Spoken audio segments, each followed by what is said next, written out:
Hello, नमस्कार दोस्तों। आपके हमारे YouTube channel Rupesh Indu tutorials में बहुत बहुत स्वागत है। अगर आप इस चैनल पर नए हैं तो इस चैनल को कृपया सब्सक्राइब कर दें और बेल आइकन को प्रेस कर दें ताकि आने वाले वीडियो की नोटिफिकेशन आपको जल्द मिल सके। और अगर वीडियो अच्छे लगे तो कृपया लाइक, कमेंट और शेयर करना न भूलें। तो चलिए वीडियो स्टार्ट करते हैं। नंबर 3 में कहता है कि एक ठेकेदार बच्चों को खेलने के लिए पार्क में 2 फिसलन पट्टी लगाना चाहती है। 5 वर्ष से कम उम्र के बच्चों के लिए वह ऐसी फिसलन पट्टी लगाना चाहती है जिसका शिखर 1.5 मीटर की ऊंचाई पर और भूमि के साथ 30 डिग्री का कोण पर झुका है, और जबकि इससे अधिक उम्र के बच्चों के लिए वह 3 मीटर की ऊंचाई पर एक ढाल की फिसलन पट्टी लगाना चाहती है जो भूमि के साथ 60 डिग्री का कोण बनाती है। प्रत्येक स्थिति में फिसलन पट्टी की लंबाई क्या। एक ठेकेदार है जो ठेका लिया दो फिसलन पट्टी बनाने के लिए। तो पहला 5 वर्ष से कम उम्र के बच्चों के लिए है और दूसरा 5 वर्ष से अधिक उम्र के बच्चे के लिए। तो 5 वर्ष से कम उम्र के बच्चों के लिए वह 1.5 मीटर की ऊंचाई पर से फिसलन पट्टी बनाता है। ये हुआ फिसलन पट्टी जो जमीन के साथ 30 डिग्री का कोण बनाता है। दूसरा है 3 मीटर की ऊंचाई पर बनाता है और 60 डिग्री का कोण बना रहा है। तो प्रत्येक स्थिति में फिसलन पट्टी इसकी लंबाई ज्ञात करना है। तो चलिए पहली स्थिति में करते हैं। पहली स्थिति में 5 वर्ष से कम उम्र के बच्चों के लिए होगा, तो इसको x मान लेते हैं। यहाँ से यहाँ तक फिसलन पट्टी हुआ ई, और यहाँ पर इसको y मान लेते हैं। इससे हमको सॉल्व करने में सहूलियत होगा। तो पहली स्थिति में हमको त्रिभुज ए बी सी में यहाँ पर अगर हम इसको साइन थीटा बराबर करेंगे तो साइन थीटा बराबर क्या होता है, लंब बटा कर्ण। तो लंब तो हमको हो गया ए बी और कर्ण हो गया ए सी। तो साइन 30 डिग्री का मान क्या होगा, साइन 30 डिग्री का मान 1/2 और यहाँ पर 1.5 बटा ए सी बराबर x। तो यहाँ पर कोना कोनी गुना करेंगे तो 1.5 को 2 से गुना करेंगे तो 3 होगा।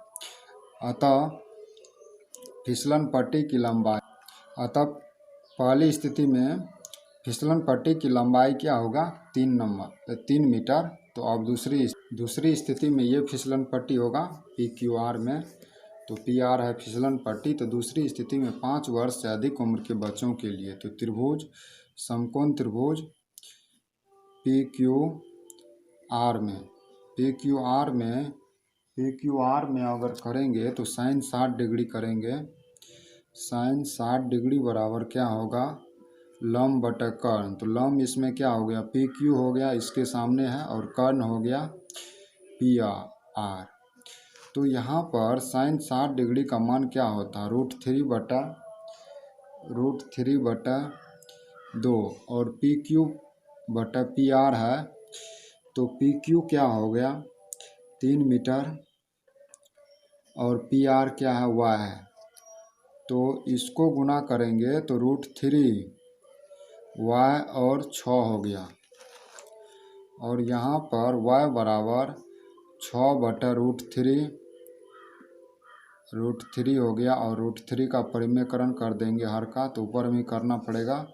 तो 6√3 और यहाँ पे 3 हो गया, तो यहाँ पर 2√3, यहाँ पे 2√3 फिसलन पट्टी की लंबाई y बराबर 2√3 मीटर हो जाएगा।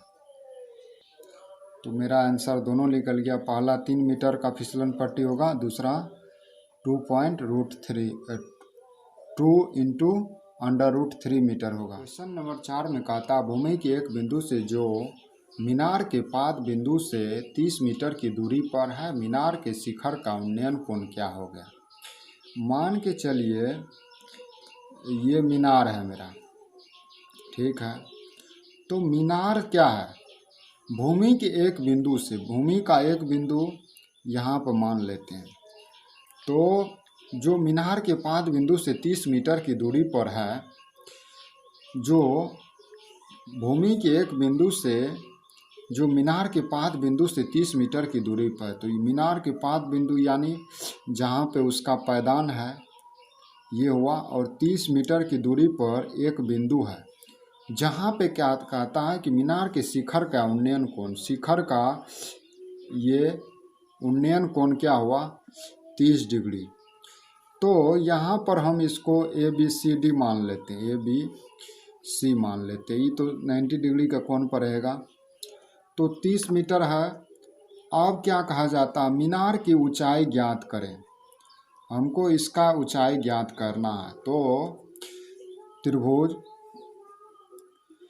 ABC में समकोण त्रिभुज ABC में, तो यहाँ पर अगर इसको हम डायरेक्ट ऊंचाई निकालेंगे तो 30 डिग्री का मान क्या होता है, इसका होता है लंब बटा आधार। लंब बटा आधार क्या हो गया, लंब हो गया हमको AB हो गया, लंब AB हो गया, और आधार क्या हुआ BC हो गया। तो लंब यहाँ पे H हुआ और यहाँ पे आधार 30 मीटर हुआ। तो यहाँ पे 30 डिग्री का मान क्या होता है, 1/√3 होता है। तो चलिए कोना कोनी गुना करेंगे, √3 × H और यहाँ पे 30 हो जाएगा। अब यहाँ पे H बराबर क्या होगा, हाइट हुआ √3 हुआ, तो इसका परिमेयकरण करेंगे तो √3 हो जाएगा, और यहाँ पे 30√3 और यहाँ पे 3 हो जाएगा 10, यहाँ पर 10√3 हो जाएगा। अतः मीनार की ऊंचाई बराबर 10√3 मीटर हो जाएगा। यही इसका आंसर हो गया। क्वेश्चन 5 नंबर में देखते हैं, भूमि से 60 मीटर की ऊंचाई पर एक पतंग उड़ रही है। पतंग में लगी डोरी को अस्थायी रूप से भूमि के एक बिंदु से बांध दिया है।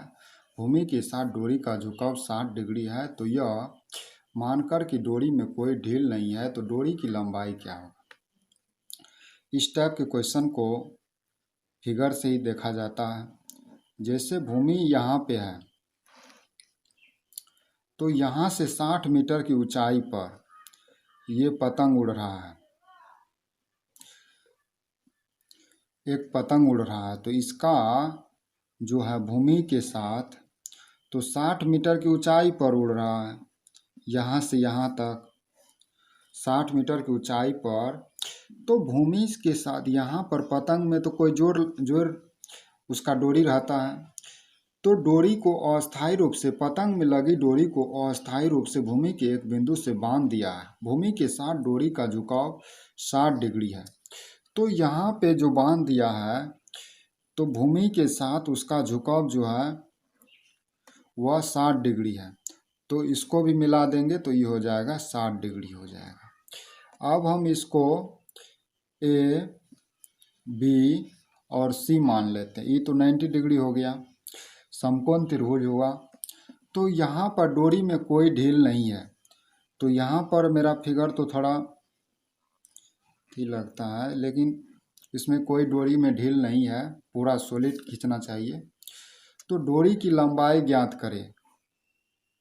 तो डोरी की लंबाई x मान लिए हैं। तो चलिए समकोण त्रिभुज, त्रिकोणमिति में समकोण त्रिभुज ही होता है। तो समकोण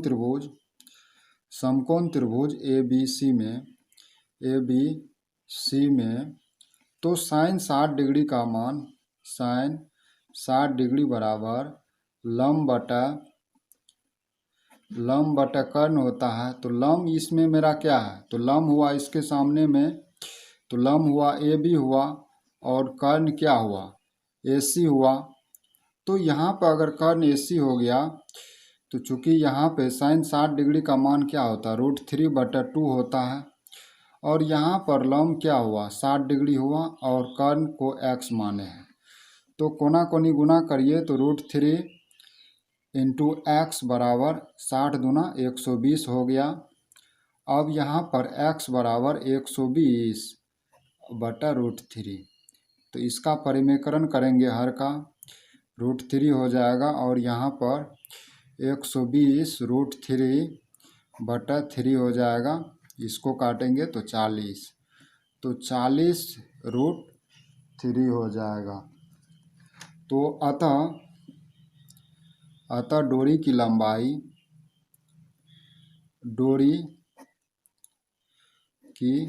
लंबाई बराबर, डोरी मतलब पतंग की डोरी की लंबाई बराबर 40√3 मीटर होगा।